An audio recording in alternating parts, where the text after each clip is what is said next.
Olá, estudantes do nono ano! Eu sou a professora Ariane Lopes. Conosco, a nossa intérprete, a Dora. E neste vídeo vamos falar sobre estações de tratamento de esgoto. Os objetivos da nossa aula: entender o que é uma estação de tratamento de esgoto, saber para o esgoto, da cidade ou para onde o esgoto da cidade deve ir. Conhecer como é uma estação de tratamento de esgoto, chamada aí pela sigla ETE, e conhecer o funcionamento do saneamento básico. Vamos lá? Vamos observar esta imagem. Você já viu uma imagem semelhante a essa na sua cidade? Ou em algum momento, em algum passeio em família? É muito triste, Porque o que essa imagem representa?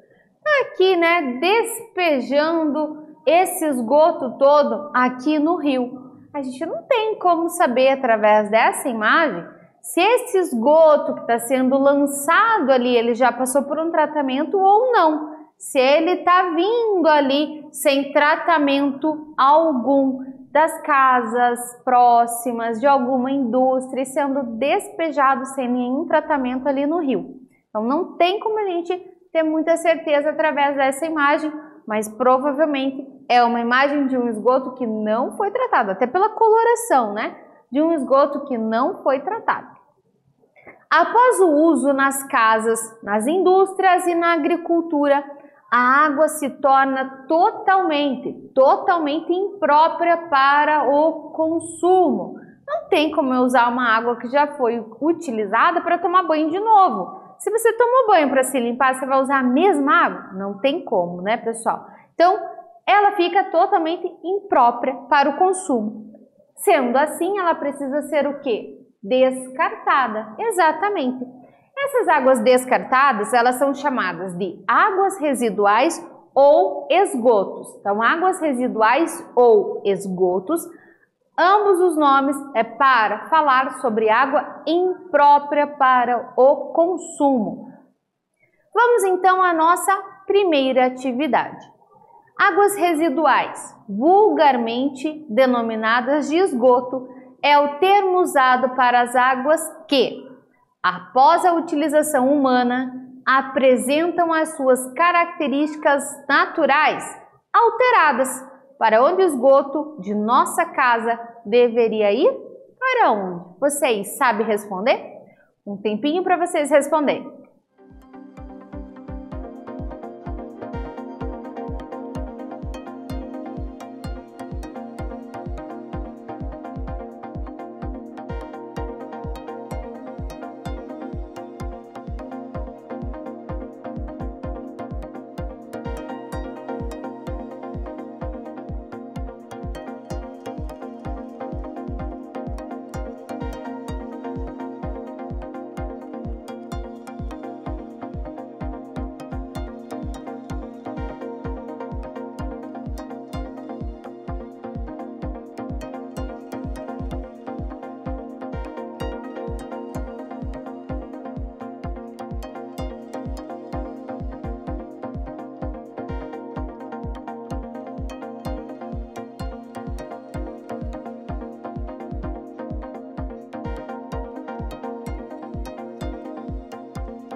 E aí, pessoal, conseguiram responder? Eu tenho certeza que sim.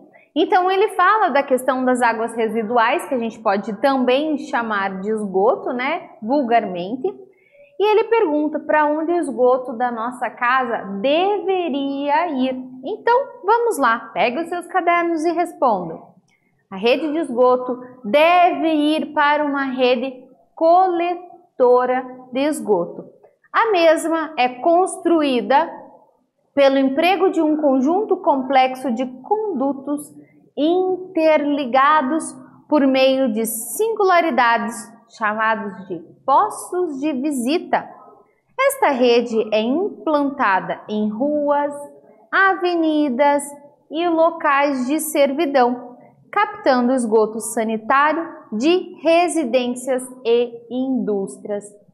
Não são todos os lugares, infelizmente, que possuem uma rede de esgoto, né? Uma rede de tratamento de esgoto. Tem muitos lugares aí que às vezes estão crescendo, bairro, né? Um bairro novo, e a gente consegue ver lá o pessoal fazendo manilhamento, por exemplo, para que essa rede de esgoto, para que todo esse esgoto, essa água residual, possa ser então coletada e assim tratada. Mas infelizmente não são em todos os lugares que existem. Mas a gente precisa saber, a professora precisa falar para vocês que o correto é ir para uma rede de esgoto. A estação de tratamento de esgoto é um sistema de tratamento que funciona através de processos biológicos. Exatamente. O equipamento é desenvolvido para atender residências, loteamentos, condomínios, empresas, hospitais, hotéis, pousadas, bairros residenciais e também municipais. Assim diz as normas, né? As leis, que a gente tem até aqui os números para dizer para vocês. Então, existem normas, existem leis para amparar aí que a estação de tratamento de esgoto deve existir em todos esses locais para atender todas as pessoas. Todos nós somos merecedores de uma água tratada e de um esgoto tratado. A estação de tratamento do esgoto, nessa fase sólida. Então aqui a gente tem uma imagem, é um desenho representativo e nós vamos passar adiante, etapa por etapa, né? Vamos aqui cada pedacinho para que vocês entendam o que está acontecendo em todos os processos, desde a saída das nossas casas até ela chegar ali, né, no seu destino final. Vamos lá? Primeiro, então, aqui a gente tem a imagem da cidade, um desenho. Então, a água que é utilizada para a higiene pessoal, para escovar os dentes, para lavar as mãos, para tomar o nosso banho, a alimentação, ou seja, aquela água que utilizamos para limpar ali frutas, nossos vegetais, e também aquela água utilizada na limpeza, a faxina da sexta-feira, para limpar aí as nossas casas, para lavar as nossas roupas. Toda essa água, ela vai virar o quê? Uma água residual ou esgoto, como está aqui no texto. O lodo primário, o que vai acontecer então nessa segunda fase? Então vai separar a água do sólido através da sedimentação de partículas, das partículas mais pesadas, semelhante a um decantador. Então, o decantador, ele é um local onde essa água ela fica paradinha ali, né? Essa água residual, ela vai ficar paradinha, para que o que for mais pesado vá ao fundo, vai descendo, ele vai decantando, ele vai ficando ao fundo. Então, neste lodo primário, é aí um aparelho muito próximo, né? Um local muito próximo a um decantador, como ele diz aqui para nós. No lodo secundário, ou seja, no terceiro processo, o lodo será tratado pelo processo de adensamento por flotação nos flotadores. Os adensadores, que é a quarta etapa, o que vai ocorrer aqui? acontece o processo de adensamento, que faz com que o lodo torne-se mais concentrado. Nos flotadores, acontece o processo de flotação, que consiste na separação da água do sólido, que ocorre através da introdução de microbolhas de ar. Então, vão ser colocados microbolhas de ar dentro deste equipamento aqui, e ali vai ser então separado a parte da água, o líquido, do sólido neste caso.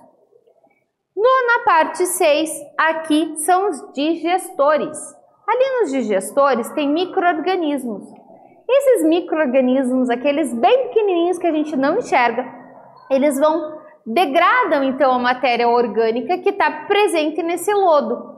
Quando eles vão realizando esse trabalho deles, vão degradando, eles formam um gás metano. Então, nós vamos ter ao final deste processo, todos esses processos demandam um determinado tempo, então ao final desse processo, nós finalizamos com gás metano e água. O sétimo processo é o processo do decantador.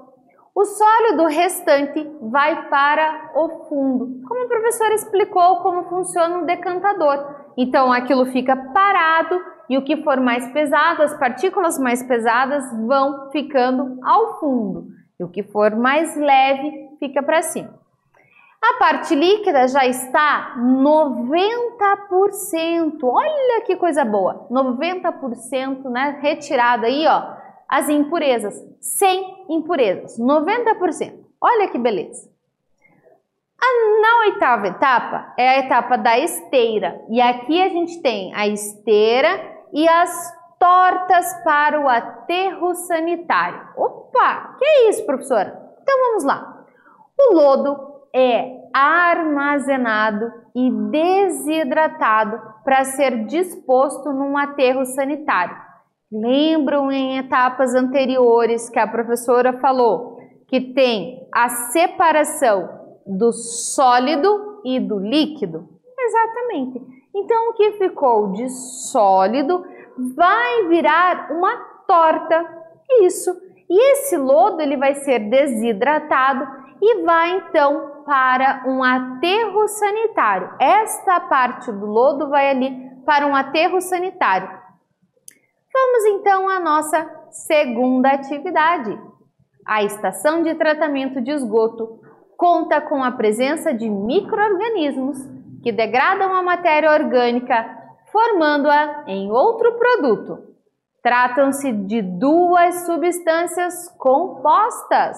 Quais são elas? Duas substâncias compostas. Ai, meu Deus, eu achei que eu tinha me livrado da química, professora. Não se livrou. Vamos lá, duas substâncias compostas. Um tempinho para vocês responderem.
E aí, pessoal, conseguiram responder? Eu tenho certeza que sim. Vamos lá. Então, tratam-se de duas substâncias. A estação de tratamento de esgoto conta com a presença de micro-organismos, aqueles que a gente não consegue enxergar. E eles fazem o quê? Eles degradam a matéria orgânica. E aí eles formam, então, outro produto. Tratam-se de duas substâncias compostas. Quais são elas? Gás metano e a água. Então, a gente falou, né, ali nos slides anteriores sobre o gás metano e sobre a água. Não esqueçam de anotar a fórmula química. Ó, gás metano aqui e a água, né? CH2 e H2O. Ok, pessoal? Então, por isso que ele fala de substâncias compostas. Mais um adendo aqui, né? Então, eu tenho carbono, hidrogênio. Simples, simples. Se eu unir, composto, gás metano. Simples, simples. Se eu unir, composto. Duas substâncias compostas. O saneamento básico pode ser considerado um conjunto de medidas que visam preservar ou modificar as condições do meio ambiente com a finalidade do quê? De prevenir doenças, promover a saúde, melhorar a qualidade de vida da população e facilitar a atividade econômica. Então, aqui nós temos a junção estação de tratamento de água, estação de tratamento de esgoto. Ao juntarmos as duas, nós falamos sobre um assunto muito importante, que é o saneamento básico. Todas as pessoas, todas as famílias, em todos os lugares, deveríamos ter saneamento básico, né? A própria palavra já diz. Mas, infelizmente, ainda tem pessoas que vivem em locais onde não se faz necessário, não necessário, né? Necessário para todo mundo, mas não se faz, né? Não tem para todos, infelizmente. Mas qual é a finalidade desse saneamento básico? Para que o saneamento básico? Por que é tão importante, professora? Por que falam tanto do saneamento básico? Porque as estações de tratamento, tanto de água quanto do esgoto, previne doenças, ela promove a saúde, ou seja, ela cuida da saúde da gente, melhora a nossa qualidade de vida, porque a gente só consegue ter uma vida um pouco mais tranquila com a saúde em dia. E vai facilitar também as atividades econômicas. Por quê? Se a gente está com saúde, vai gastar dinheiro na farmácia? Não vai, né? Não vai gastar. Então facilita a atividade econômica, facilita aí para todo mundo. Cada um fazendo a sua parte e tem que cuidar, né? Saneamento básico é importante e deveria ser um bem de todos. Vamos à nossa terceira atividade. Aqui eu preciso que vocês prestem um pouquinho de atenção. Então vamos lá. Faça em seu caderno e compartilhe com seus colegas. Isso mesmo, com o pessoal da tua sala. E podem também levar para o professor e discutir com ele lá. Duas fontes poluidoras de água. Vamos explicar como cada uma delas prejudicam a qualidade das águas, tornando-as impróprias para o uso potável. Nesta aula e na aula anterior, nós falamos sobre o despejo ali de resíduos industriais, os resíduos das indústrias dentro, então, dos rios. O despejo impróprio, porque deveria ter passado por uma estação de tratamento, por uma coleta para fazer o tratamento. Então, esse seria um ponto. Outro ponto seria a questão daquelas pessoas que acabam contaminando as nossas águas, jogando, sabe o que, pessoal? Sofá, geladeira, TV velha dentro dos rios. Você acha isso certo? Não, né? Não é certo. Com certeza não é certo, não é adequado. Então, para aí você em casa um pouquinho. Conversa com quem está em casa, com o irmão, com a mãe, com o pai ou quem está aí cuidando de vocês. Vamos falar um pouco sobre saneamento básico, sobre as estações de tratamento, tanto da água quanto do esgoto. E vamos, trazer o que seria necessário para ter água de qualidade, para ter água própria para o consumo, porque ela só é chamada potável se ela estiver limpa. A água ela só é considerada potável se ela for própria para ser ingerida. A gente não está falando aqui de lavar roupa, de limpar a casa, a gente está falando de ser ingerida, do consumo, de poder entrar no nosso organismo sem nenhum micro-organismo livre de doenças. Então você aí de casa, pensa um pouquinho. A professora acabou dando resposta aqui, para vocês, algumas ideias, algumas dicas, mas não quer dizer que existam só essas. Existem muitas outras e vocês podem aí anotar e compartilhar com os seus colegas e com os seus professores nas suas escolas. O que vimos nesta aula? Como é a estação de tratamento de esgoto e todo o processo que ocorre ali, desse tratamento. Para o esgoto da cidade, deve ir como é uma estação de tratamento de esgoto e o funcionamento do saneamento básico, aonde tem, pessoal, saneamento básico aí para melhorar a qualidade de vida das pessoas. Eu espero que vocês tenham gostado. Até breve!